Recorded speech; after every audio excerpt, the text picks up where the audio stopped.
Voter তালিকা নিৰ্বাচনী আয়োগে প্ৰস্তুত কৰে, তাত বিজেপিৰ কোনো কমেণ্ট নাই। আমি নিকা এখন ভোটাৰ তালিকা হোৱাটো বিচাৰো। কৰবাত ভুল থাকিলে ইলেকশ্যন কমিশ্যনে শুধৰাব লাগে আৰু ভোটাৰ তালিকাৰ সম্পূৰ্ণ দায়িত্ব নিৰ্বাচনী আয়োগৰ, তাত আমাৰ কোনো কমেণ্ট নাই।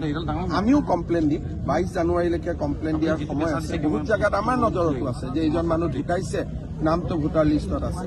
এইজন মানুহ কেৰালাত কাম কৰি আছে, অসমৰ ভোটাৰ লিষ্টত নাম আছে। এইজন মানুহ বিদেশী ন্যায়াধিকৰণে বিদেশী বুলি কৈছে, ভোটাৰ লিষ্টত নাম আছে।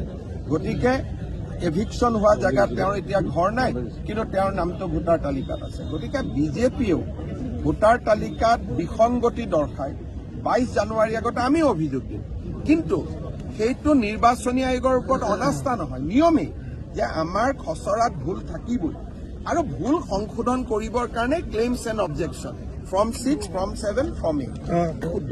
কংগ্ৰেছৰ এটা অভিযোগ যে 10,000কে যি ভোট আছে কংগ্ৰেছক দিবলগীয়াখিনি কৰ্তন আৰু বিজেপিৰ তেওঁলোকে কমপ্লেইন দিয়ক। যিখিনি তেওঁলোকে ভাবিছে আমি কৰ্তন দিম, তেওঁলোকে ফৰ্ম 6 দি দিয়ক যে সোমাব লাগে। এইটোতো খোলা কিতাপ নহয়, 3খন ফৰ্ম আছে। আপোনালোকে জানে নাজানে মই ক'ব নোৱাৰো, কালিৰ পৰা নিউজত কৰি আছে। এইটো নিউজেদি কেতিয়াও ঠিক নহয়। Form 6, form 7, form 8।